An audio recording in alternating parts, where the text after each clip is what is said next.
Vamos lá. Agora está gravando. Olá a todos, sejam bem-vindos. Meu nome é Adriano Peixoto, eu sou professor aqui do programa de pós-graduação em Psicologia da Universidade Federal da Bahia.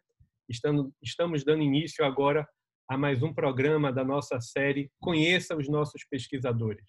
Hoje nós estamos recebendo aqui conosco o professor José Neander Silva Abreu, mais conhecido como Neander Abreu.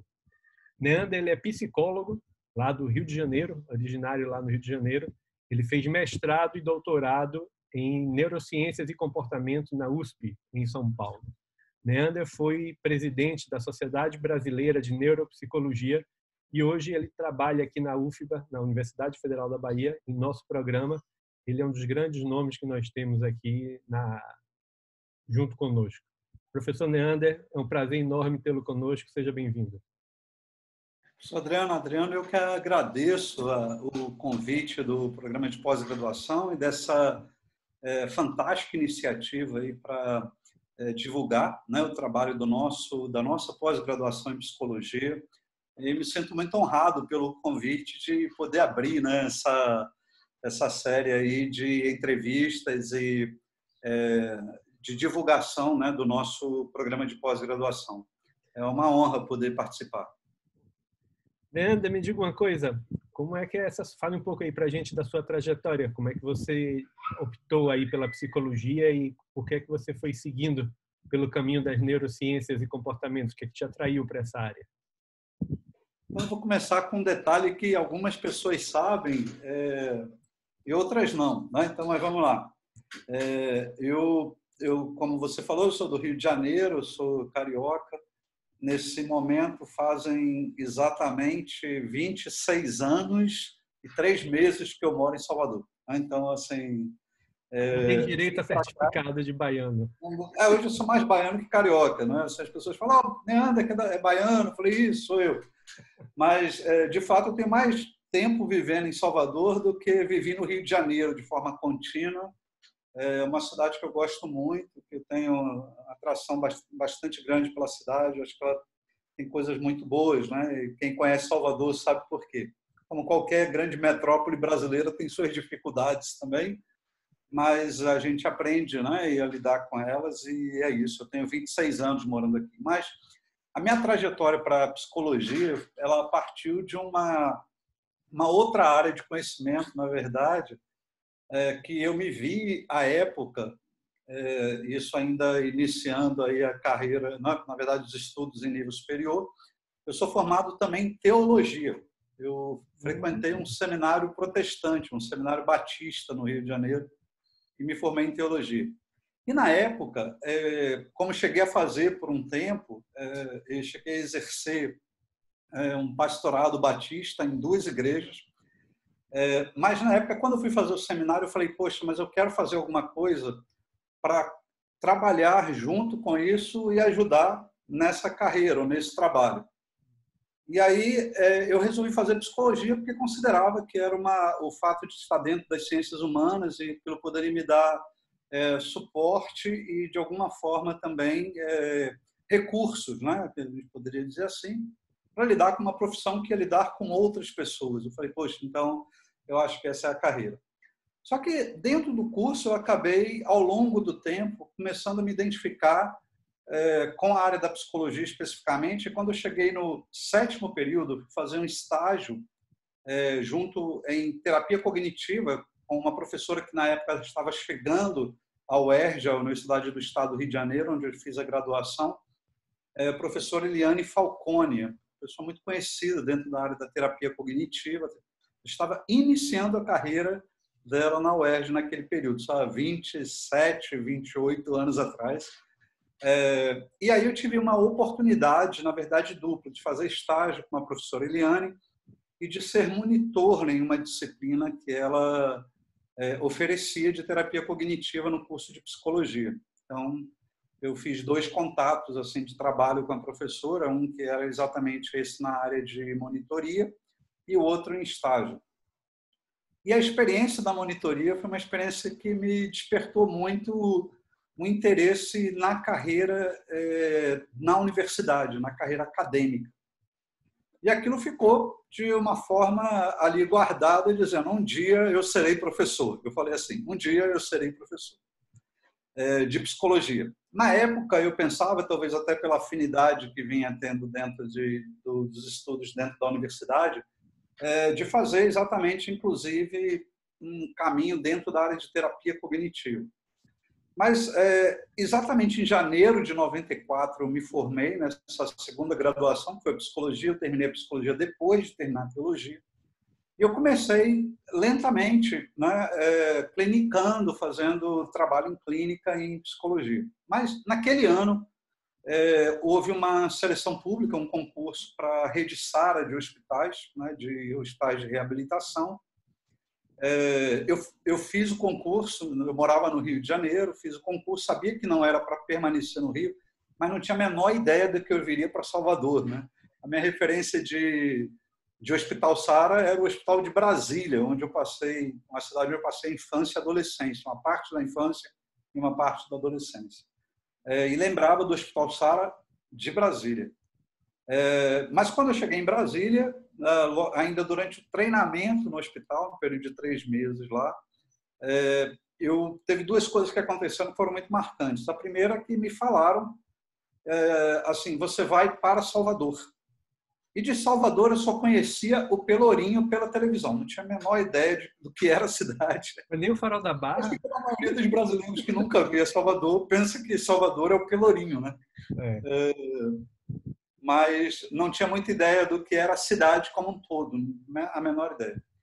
E a segunda coisa que aconteceu foi que, durante o treinamento, eu fui me aproximando da área de treinamento com uma neuropsicóloga que era psicóloga, né, do Hospital SARA de Brasília. E quando me falaram, olha, você vai para Salvador e nós vamos abrir em Salvador, porque ainda não existe o laboratório de neuropsicologia do Hospital de Salvador. Até o momento ele não tem. E aí eu falei assim, poxa, o que eu sei de neuropsicologia? E aí eu falo para as pessoas, eu falo assim, gente, olha só, eu caí na neuropsicologia de paraquedas.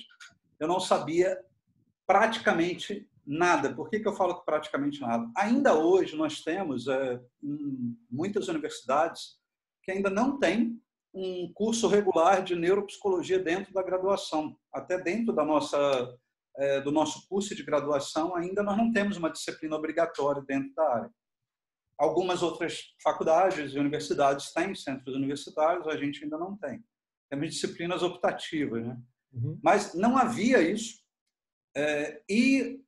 Embora a gente tenha uma disciplina de neurociências, que é dada no 2º semestre do nosso curso, né?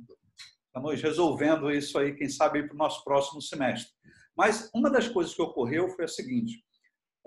Me falaram que eu vinha para cá e, durante o treinamento no hospital, a gente começou a ter aulas dentro da área da neuropsicologia. Aquilo foi me trazer um encantamento, né? Eu falava assim, nossa, gente, esse negócio é muito bacana. E comecei a ter muito interesse por pessoas que tinham lesão cerebral, né? Pacientes que estavam em programas de reabilitação e tinham lesão cerebral. Tinham casos muito interessantes. Então, um caso de uma criança que a gente viu, uma criança de 8 anos de idade, que com 8 meses de idade ela havia feito uma cirurgia, foi submetida a uma cirurgia, e ela fez uma hemisferectomia, ou seja, retirou praticamente um hemisfério inteiro do cérebro. Só que ela tinha agora 8, 9 anos de idade e ela tinha um desempenho normal na escola. Aquilo era uma coisa impressionante. Perfeitamente funcional. Ela perfeitamente funcional. Então, era uma coisa impressionante, porque ela, apesar dessa cirurgia grave, ela não evoluiu com alterações importantes e chegou lá já na idade escolar com um desempenho bem típico, tá? Cognitivo, comportamental, ela estava muito bem. E aquilo impressionava muito. Em outros casos que a gente via, pessoas que perdiam a linguagem, ficavam afásicas, pacientes com alteração comportamental devido à lesão cerebral, que a gente poderia ver e falar, não, isso é um problema de esquizofrenia. Na verdade, sim, eram sintomas esquizofrênicos, mas devidos à lesão cerebral e por aí vai. Bom, aquilo foi me encantando muito, me chamando muita atenção, e eu vim trabalhar no Hospital de Salvador. Eu lembro que houve um negócio interessante, Adriano, que foi quando eu estava ainda na faculdade, eu tive uma professora de neuroanatomia, que era uma médica, né, lá do Rio de Janeiro, médica da UERJ, e ela, neurologista, e ela dava aula no departamento de psicologia da UERJ, lá no Instituto de Psicologia, um instituto, na verdade. Ela dava aulas lá e dava aula para a gente de neuroanatomia, e ela falava de neuropsicologia uma vez ou outra, meio en passant, e ela falava do contato que ela havia feito na McGill University, lá no Canadá, com o campo da neuropsicologia, que aquele campo era uma área muito interessante, mas que ela não via praticamente no Brasil esse campo existente. Então, a gente está falando do início dos anos 90, né? Então, quase que com o nascimento da Sociedade Brasileira de Neuropsicologia. Foi em 1989. Né? Então, a gente realmente era incipiente, apesar de haver algum trabalho, principalmente em hospitais de rede universitária, principalmente da USP, em São Paulo, com o Dr. Lefebvre e a Beatriz Lefebvre, que foram, junto com a professora Cândida também, a gente pode dizer, os primeiros neuropsicólogos no Brasil, no início dos anos 70, final dos anos 60, início dos anos 70. Mas quase ninguém conhecia, né? Então era muito pouco conhecido. Bom, aí eu comecei a vir para o Hospital de Salvador, comecei a trabalhar aqui e montando o laboratório de neuropsicologia do hospital, e comecei a ter necessidade de aprofundamento de estudo na área. A gente tinha um setor bem, a gente pode dizer, ser integrado na rede de neuropsicologia.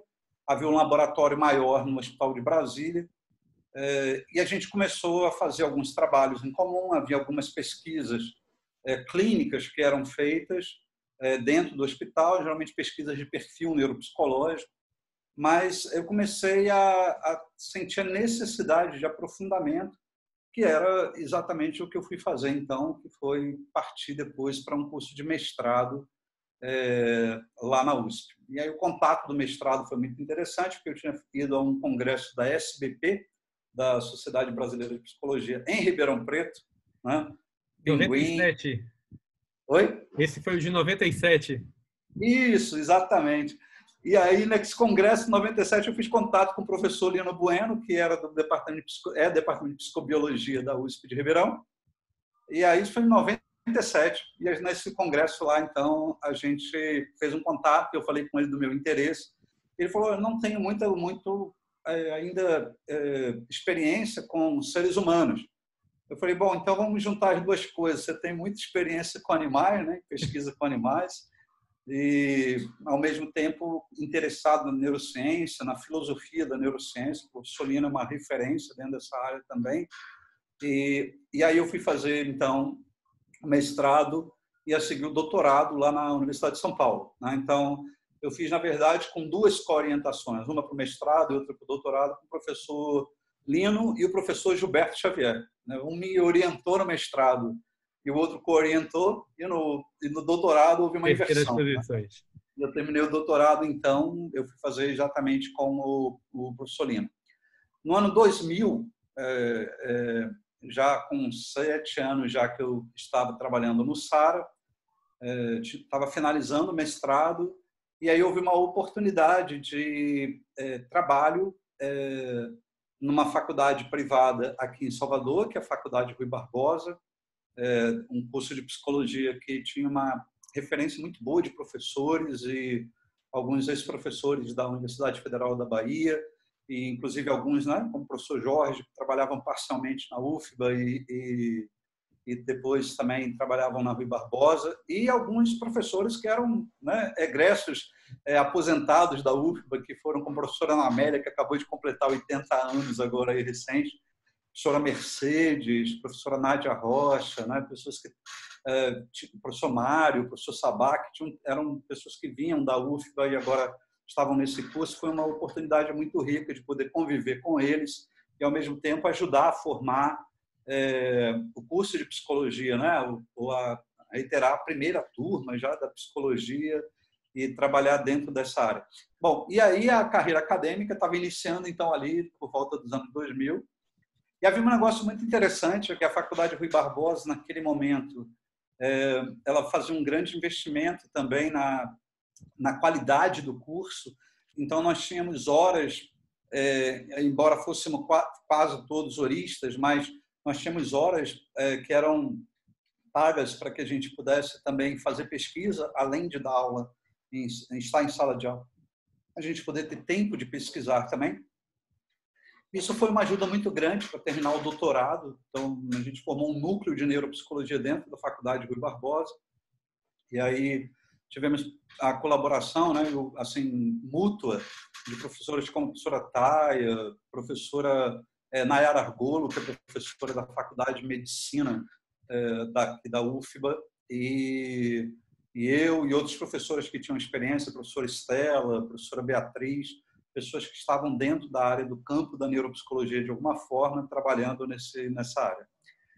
Até que em 2000, isso foi mais ou menos por 6 anos, em 2007 houve um concurso das universidades para a Universidade Federal do Recôncavo da Bahia, o UFRB, e na verdade o concurso foi no finalzinho de 2006, e para início, então, já iniciando a carreira dentro da universidade em 2007. E naquele momento, então, eu fiz o concurso, fui trabalhar e fiquei por 3 anos na Universidade Federal do Recôncavo da Bahia, vindo em 2010, assumindo, então, a área aqui em PPB, em Processo Psicológico Básico de Motivação e Emoção, aqui no Instituto de Psicologia da UFBA, né? Depois de ter feito o concurso e pedir, após o concurso, a redistribuição para a UFBA. Então, eu entrei na UFBA no iniciozinho de 2010, né? Ou seja, no primeiro semestre de 2010. Estamos aí agora acabamos de completar 10 anos, né, do nosso laboratório. Não sei se eu já falo um pouco da história do laboratório, e daí de lá para cá, a gente foi para o programa de pós-graduação e vem aí recebendo alunos de mestrado e doutorado. Tem sido uma honra poder trabalhar com isso. Antes da gente chegar no laboratório, eu tenho duas dúvidas, assim, né? 2 curiosidades. A primeira eu queria que você me desse, assim, de maneira simples, se for possível, assim, neuropsicologia envolve exatamente o quê, né? Qual é exatamente o foco da neuropsicologia? Que ramo da psicologia é esse? Certo. Uma pergunta muito boa, porque tem muita gente que ainda confunde, né? Assim, neuropsicologia, chama de psiconeurologia, faz troca de nome, apenas até um detalhe apenas. Mas, na verdade, porque a neuropsicologia, a gente pode dizer que ela é um campo que tem caráter interdisciplinar. Ela já começa com essa questão, uma questão muito importante para a gente falar de definição. Por definição, a definição mais clássica que a gente tem está num livro da doutora Muriel Lizac, chamado Neuropsychological Assessment, né? Avaliação neuropsicológica. E ela diz, né, que neuropsicologia é um ramo de conhecimento interdisciplinar preocupado com o que estuda, né, as reflexões ou os reflexos comportamentais, os efeitos comportamentais, cognitivos e emocionais das lesões ou das disfunções cerebrais, né? Ela se diferencia da psicologia cognitiva, embora alguns falem, então neuropsicologia é psicologia cognitiva. Não, até um ramo da neuropsicologia que a gente chama de neuropsicologia cognitiva. Mas ela se diferencia da psicologia cognitiva, em primeiro lugar, porque ela tem como preocupação fundamental a disfunção ou a lesão cerebral. Então, essa é a primeira coisa, essa é a base da neuropsicologia. Às vezes a gente vê uns campos meio loucos, as pessoas propondo aí umas ideias meio fora da casinha, né? Esquecendo que a base da neuropsicologia é essa, né? Então, já vi O povo propõe que coisas fora da casinha, só por curiosidade. Deixa eu te dar um exemplo. Eu vi um título de um curso de especialização que era muito engraçado, que o nome era assim: Neuropsicologia Psicopedagógica Psicanalítica. Gente, isso é uma coisa maluca, não é? Assim, não é... E aí dizia embaixo assim, o primeiro e único do Brasil. Eu falei, graças a Deus, não pode ter um outro desse, gente, porque isso é uma...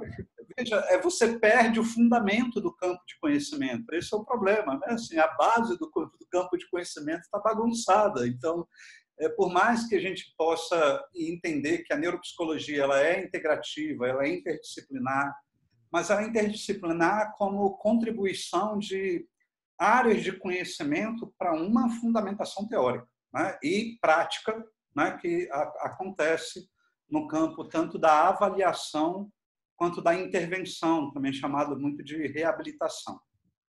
A neuropsicologia, ela se tornou, aqui no Brasil em especial, ela se tornou um campo muito fora do país, ela é muito mais, até a gente pode dizer, até mais interdisciplinado que aqui. Mas aqui dentro do país, ela hoje está alcançando mais interdisciplinaridade, apesar de que a gente tem um fator interessante, né?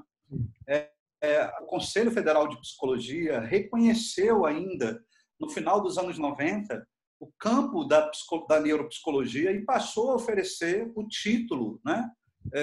A prova e o título de especialista em neuropsicologia, né? Então, esse é um ponto importante. A minha carteira do CRP tem lá especialista em neuropsicologia, né? Então, esse campo de conhecimento ele acabou se tornando da psicologia, e ele é um campo da psicologia, mas ele é um campo de várias outras áreas, como a neurologia, a psiquiatria, a pedagogia, né? A terapia ocupacional, a fonoaudiologia. Então, todos esses campos têm campos de conhecimento que têm contribuições a essa área. Então, esse é um detalhe. Só que a neuropsicologia ela se expandiu muito, né? Então, embora ela tenha iniciado com, principalmente ainda, a neuropsicologia que a gente chama de clássica, que começou no século XIX, né? Com os estudos de caso do Paul Broca, que avaliou uma primeira paciente, né? Que ficou com o que a gente chama de jargonofasia, falava uma palavra só, né? TAN. É por isso que, inclusive, tem a brincadeira do paciente TAN, paciente que, naquela época, o paciente que era um paciente neurológico, mas tratado como paciente psiquiátrico com transtorno mental. E esses primeiros estudos começaram a diferenciar pacientes que tinham alterações comportamentais e cognitivas, dada a lesão cerebral, diferente daqueles que tinham alterações, por exemplo, associadas a problemas de saúde mental, tais como os pacientes psicóticos, aqueles pacientes que eram principalmente pacientes esquizofrênicos, né, que faziam trocas de palavras, por exemplo, né, faziam alterações linguísticas, mas que não eram decorrentes propriamente da lesão cerebral. Então, isso aconteceu e o campo da neuropsicologia nos últimos, podemos dizer, aí, 20 a 30 anos tem mudado muito, né? Então, ele se expandiu para áreas como a educação, para intervenção dentro da área educacional, com melhoramento cognitivo, para o campo da área de o que é chamado de neuroeconomia, por exemplo, que envolve tomada de decisão em campo econômico. Tem uma área muito importante também, que é a área da intervenção em diferentes contextos. Então, tanto dentro do campo da educação, especificamente para aquelas crianças que têm, por exemplo, adolescentes que têm disfunção cerebral associada ao que a gente chama de aprendizagem, né? Como a dislexia, a descalculia, né? O problema de desenvolvimento associado ao domínio do cálculo, né? O que a gente chama de cognição numérica. Bem como também, obviamente, com a década do cérebro, nos anos 90, um grande investimento que houve da Organização Mundial de Saúde e também, obviamente, aí aos diversos campos de pesquisa dentro da área da neuropsicologia, na prevenção e tratamento, por exemplo, daquelas lesões cerebrais ou de disfunções que acontecem por declínio cognitivo, né? Principalmente aqueles indivíduos acima de 60 anos que têm maior risco. Nós ficamos muito mais conhecido, por exemplo, a doença de Alzheimer passou a ser muito mais conhecida, né? Outros transtornos neurológicos e, ao mesmo tempo, do desenvolvimento, né? Bem como aqueles transtornos de declínios neuropsicológicos que ocorrem no grupo das demências, né? Então, houve realmente uma expansão muito grande do conhecimento da área. Então, nós trabalhamos dentro dessa perspectiva. Você diria que a neuropsicologia corresponde a um novo paradigma em psicologia? Acha que poderíamos falar de uma mudança paradigmática em relação às formas onde tradicionalmente nós encaramos e conhecemos a nossa área? Eu gosto muito dessa pergunta e eu diria que sim, né? Eu diria que ela é uma nova força, inclusive, dentro da psicologia, né? É um marco, né? Ela usa um marco teórico próprio, inclusive, Esse é o exemplo que a gente deu daquele curso meio louco lá, que foge do marco teórico, ela tem um marco teórico próprio, não é? Então, se a gente pensa em transtornos desenvolvimentais ou em alterações do desenvolvimento, nós pensamos a partir de um marco teórico que considera a estrutura e a função cerebral como bases para o desenvolvimento comportamental, cognitivo, emocional. Então, é um marco, nós podemos dizer que sim, e ela eu concordo plenamente, na verdade, com essa ideia de que ela é um novo paradigma, é uma outra forma de ver, né? Ainda que ela tenha um bom tempo de desenvolvimento e de pesquisa, principalmente lá fora, nós podemos dizer que os últimos 20 anos aqui no país foram cruciais. E aí um caráter profissional importante relacionado a isso. Até 2007, mais ou menos, para 2008, nós tínhamos na principal sociedade de neuropsicologia brasileira, que é a Sociedade Brasileira de Neuropsicologia, ela era praticamente, desde a sua fundação, presidida por médicos, né? Então, assim, não que isso fosse um problema, eram médicos que acreditavam em interdisciplinaridade. Então, nós tivemos pessoas fantásticas à frente da Sociedade Brasileira de Neuropsicologia. Mas, a partir do final da última década, nós tivemos uma mudança interessante, porque mais psicólogos passaram a fazer parte da sociedade e a sociedade passou a ter também presidentes e vice-presidentes, diretoria composta também com psicólogos, além de médicos, fonoaudiólogos, terapeutas ocupacionais, pessoas de diversas áreas. Isso deu a gente pode dizer que além do reconhecimento da área pelo CFP, pelo Conselho Federal de Psicologia, isso deu uma espécie de upgrade da área dentro da psicologia, né? Então, hoje nós temos uma quantidade bastante expressiva de profissionais que trabalham dentro da neuropsicologia no país. Estima-se que cerca de 5.000 pessoas estejam trabalhando hoje com diferentes áreas dentro da neuropsicologia. Nós temos um outro instituto muito importante que funciona dentro da área, que é o IBNEC, né, que é o Instituto Brasileiro de Neurociência e Comportamento, e que trabalha com neuropsicologia também. Então, nós podemos dizer que essas duas grandes sociedades têm uma representação grande junto à área, tanto nos institutos acadêmicos, nas unidades acadêmicas, nas universidades e centros universitários, quanto também nós podemos dizer também como também na área clínica, né, na área de atuação clínica. Eles alcançaram aí uma área muito grande. Hoje tem uma representação e uma representatividade, podemos dizer, muito grande junto aos psicólogos brasileiros. Então, dá muita gente dentro da área. Super legal. Deixa eu te fazer uma pergunta, voltar um pouco uma coisa que você falou mais cedo. Você comentou que você iniciou como sua graduação em teologia e que efetivamente você teve um tempo aí de trabalho pastoral, ela segue por esse caminho. Eu acho que isso aí é uma curiosidade que se relaciona inclusive com um tema que é quentíssimo, de debates intermináveis hoje, polêmicos na área, que é essa relação entre psicologia e religião. E uma coisa que também você fala, perpassa isso a conversa o tempo todo, você está sempre se referindo às bases teóricas, às bases conceituais, às delimitações. Aí uma pergunta que eu te faço é: como é que fica essa coisa dessa junção do cientista, do psicólogo, de um conhecimento de base científica, com a formação, com a prática pastoral, religiosa? Como é isso? Eu já vi você falando e eu sei que você é um ferrenho defensor da ciência, né? Então, como é que a gente compatibiliza ciência e religião? Que é um tema aí que objeto de inúmeras discussões o tempo todo. A gente vê esse debate aí rolando solto na gente.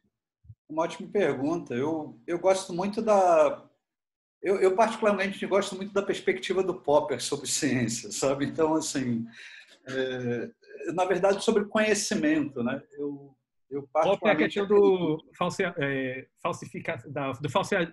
falseabilidade. Maria. Isso.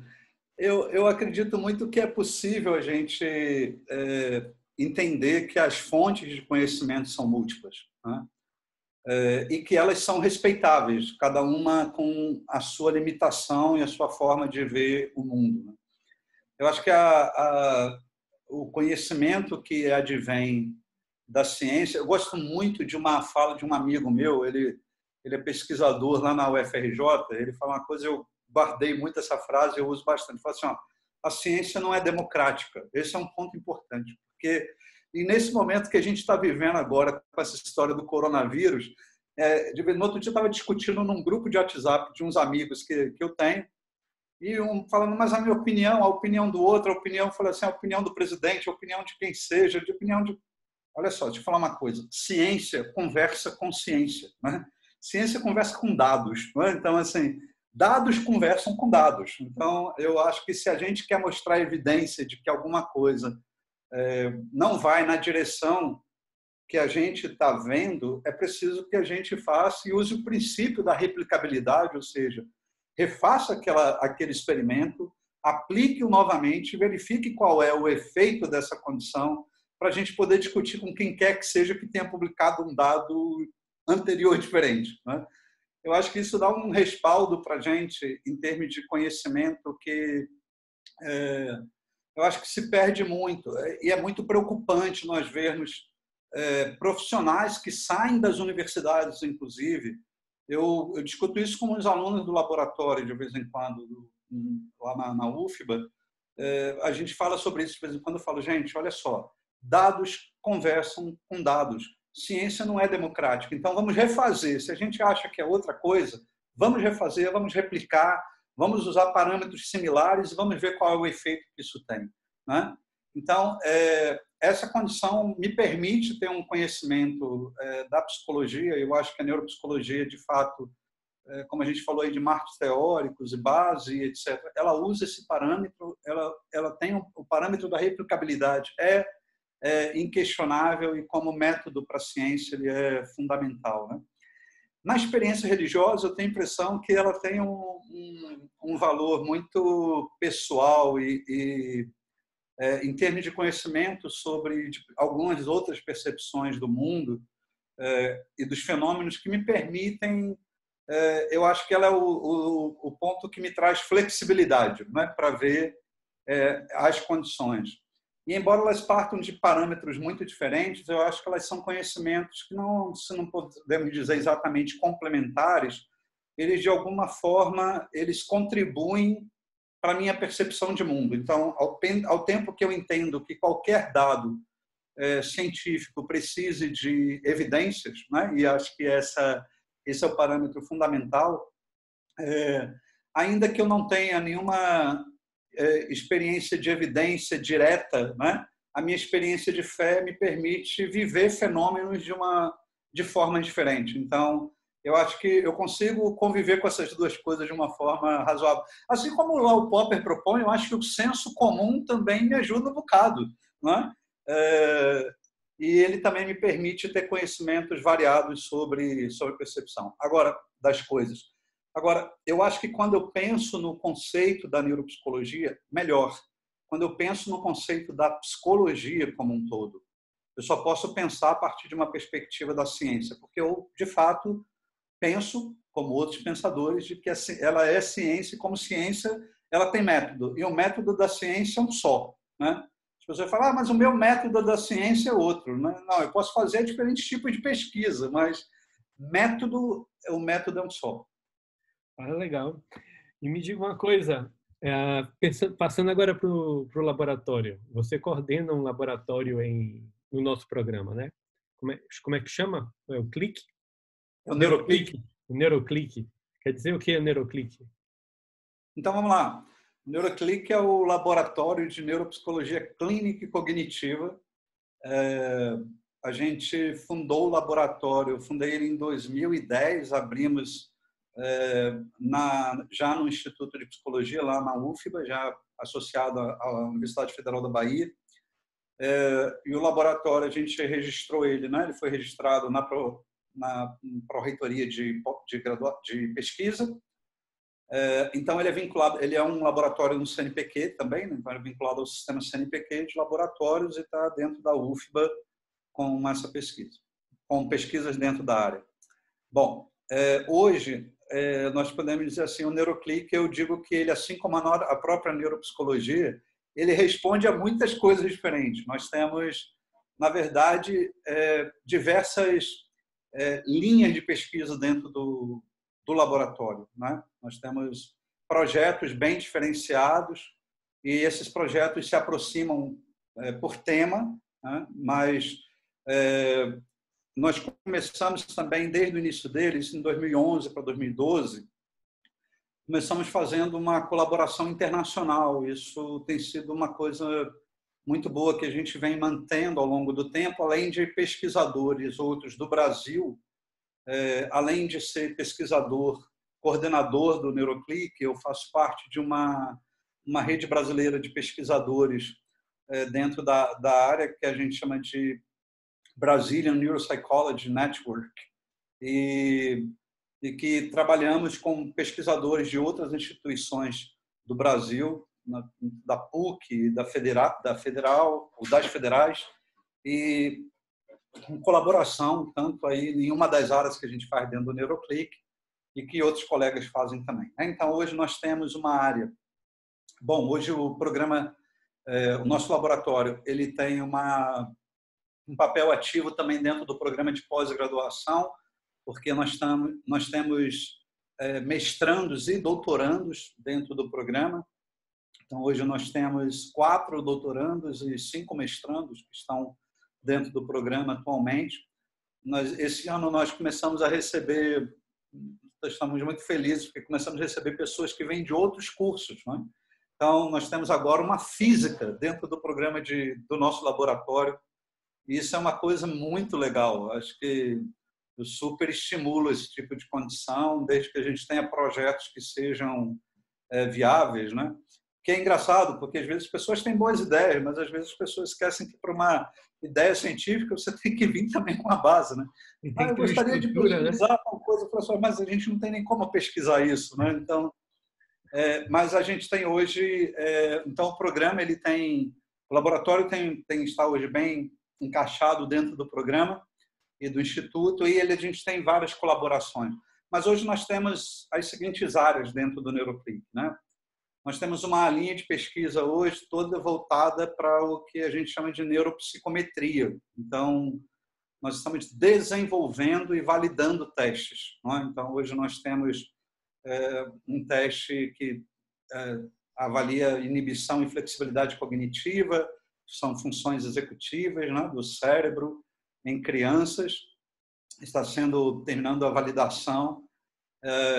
Temos hoje mais 3 outros instrumentos em processo de validação dentro do NeuroClick.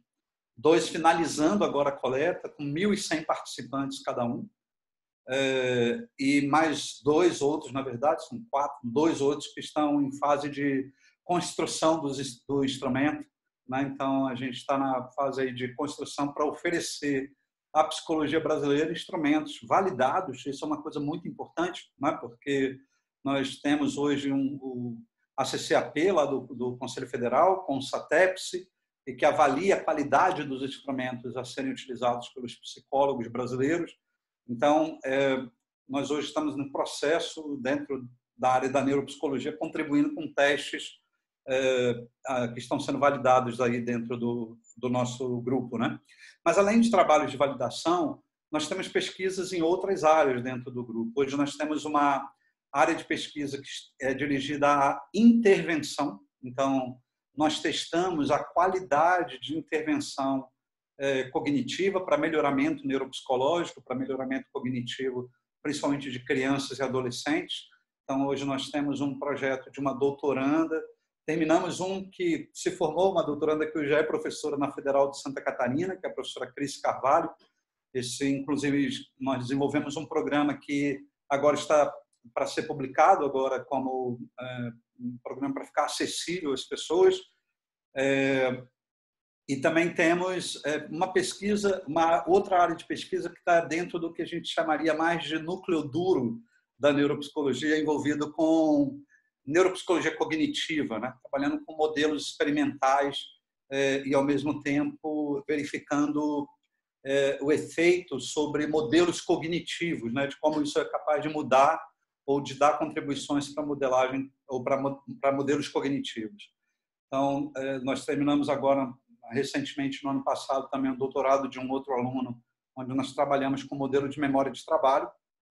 E também temos ainda uma outra área que a gente faz hoje em contribuição com a Faculdade de Medicina da Universidade Federal da Bahia, que é a área de transtorno mental e de neuropsicologia dos transtornos mentais. Então, nós temos contribuição na área de depressão, inclusive testando os efeitos cognitivos de novas intervenções medicamentosas, inclusive uma que foi recém-aprovada lá pelo Departamento de Saúde dos Estados Unidos, né, o FDA, né, e ele que trabalha com uma espécie de spray nasal à base de um anestésico, né, a ketamina. Né? Então, a gente tem uma área hoje de trabalho dentro da área da psiquiatria, também com pacientes com hepatite do tipo C, verificando também os efeitos dos novos tratamentos e o efeito neuropsicológico desses novos tratamentos. Estamos iniciando também uma colaboração com o departamento de drogas, né, com a área de drogas, né, de uso de drogas, e verificando também o efeito de uso de drogas em adolescentes, junto ao CETAD, né, que é um centro de tratamento aqui da UFBA, que é muito importante. Centro de referência em uso de drogas, né? Sempre teve intervenção clínica dirigida para a área de uso de drogas, mas recentemente nós fomos convidados e começamos então um projeto de colaboração. Então, eu digo que o Neuroclip tem um monte de braços, né? Na verdade, hoje aí estão a gente está trabalhamos em alguma colaboração internacional também com a Goldsmith University, com o professor Ashok Jansari, também com o professor Richard Allen da Inglaterra também, estamos em colaborações com eles, e também alguns alunos que já têm feito na forma de doutorado de sanduíche, contatos na Universidade de Boston, também na McGill, lá no Canadá, e temos aí uma rede de pesquisadores dentro da área que estão trabalhando.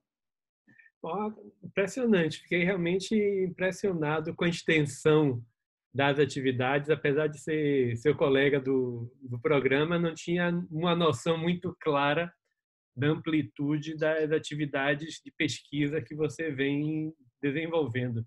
O que, para mim, fica como uma indicação de que a gente precisa efetivamente mostrar mais à sociedade aquilo que a gente faz, porque às vezes não fica claro o que é esse trabalho que um professor universitário, que um pesquisador desenvolve além da sala de aula, né? As pessoas às vezes acham que nosso trabalho se resume à sala e não enxergam as contribuições que a pesquisa, por exemplo, traz à sociedade. E aí você falando isso para mim fica muito evidente, muito claro, e nos dias atuais mais importante do que nunca.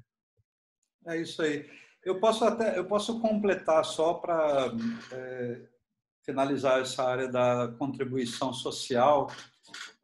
Uma das coisas que eu considero talvez mais marcantes que o nosso grupo já realizou, além desses produtos, né, que têm sido oferecidos, né, agora mesmo acabamos de publicar um artigo muito bacana de validação aqui para o Nordeste de dados do Cubos de Corsi, que é um instrumento clássico. Nós não tínhamos dados para crianças do Nordeste.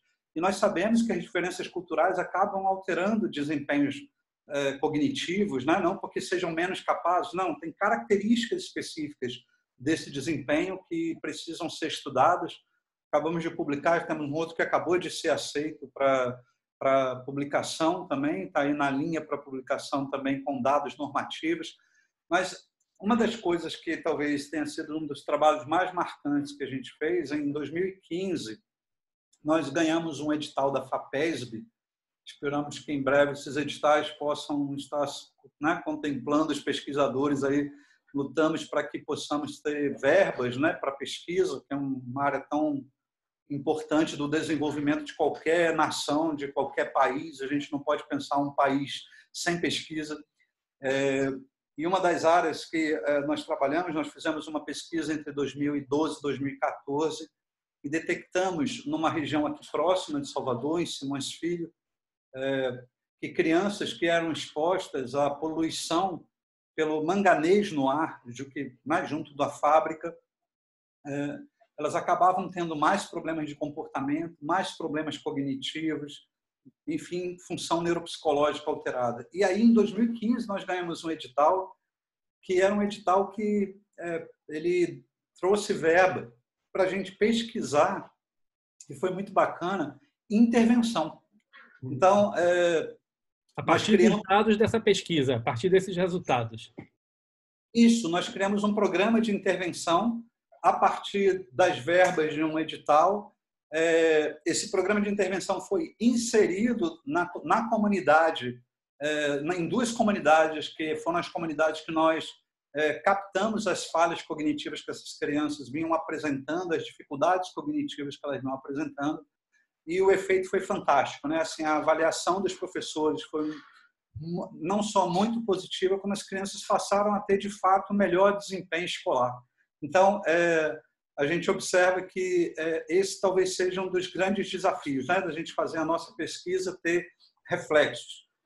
Eu converso isso muito com os alunos e falo que assim, pesquisa ela já é necessária por si mesma, mesmo que ela não tenha uma aplicação direta, imediata em um determinado ambiente, ela já é válida. Mas quando nós conseguimos fazer com que isso tenha, de alguma forma, ainda um reflexo prático sobre a vida das pessoas, aí eu acho que ela se torna ainda, além de mais bonita, ela se torna visível e mais útil ainda, né? Então, eu acho que esse é o caminho, é o que a gente está tentando fazer no campo da neuropsicologia, no Neuroclick, no nosso programa de pós-graduação. André, muito bom, parabéns. Parabéns mesmo. Uma trajetória muito interessante e umas atividades de pesquisa fantásticas. Estamos já chegando aqui para o fim do nosso programa de hoje.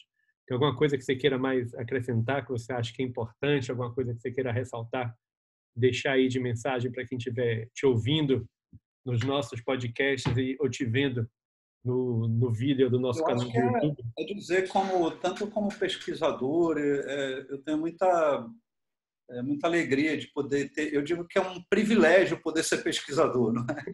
As pessoas falam, poxa, mas os pesquisadores enfrentam dificuldades, enfrentam sim, mas é um privilégio, na verdade, acho que é uma honra, na verdade, muito grande poder trabalhar com pesquisa, né? Trabalhar com o que a gente ama, com o que a gente gosta, é uma coisa muito legal. E eu acho que dizer, como professor também do programa de pós-graduação, para aquelas pessoas que têm interesse, tanto de conhecer o que a gente faz lá no Neuroclick, no programa de pós-graduação, que nos procurem, né? Estamos abertos para receber, conversar. Aquelas pessoas que têm interesse futuro também, né, em se agregar ao nosso programa de pós-graduação na forma de alunos que queiram fazer mestrado, doutorado, procurem a Universidade Federal da Bahia. Nós temos hoje aqui, realmente um privilégio a gente poder trabalhar com isso e estar dentro da área. E eu quero agradecer também a oportunidade de participar dessa série, né, que estamos iniciando. Eu estava brincando um pouquinho mais com o Adriano, falando que a gente está abrindo o Netflix da psicologia, né? Pois então, na verdade... primeira temporada aí, né? Na verdade, né, André, você é a cobaia, né? Estamos testando aí esse modelo, uma ideia de como é que a gente leva o conhecimento não só dos professores, mas da psicologia a um público mais amplo, testando um pouco esses canais de comunicação. E aproveitar para dizer para quem estiver ouvindo que dê uma olhada aí nas referências, que vocês vão encontrar um link para as publicações do professor Neander, como estão lá postas no Lattes, e é uma oportunidade de ter um contato com o material que ele e o grupo dele têm produzido. Neander, um prazer enorme estar com você hoje, abrindo a nossa série. Adorei, aprendi muito, para falar a verdade, e o papo foi extremamente agradável. Mais uma vez, Neander, obrigado a você. E a vocês que estão... Por enquanto, vamos ficar em casa.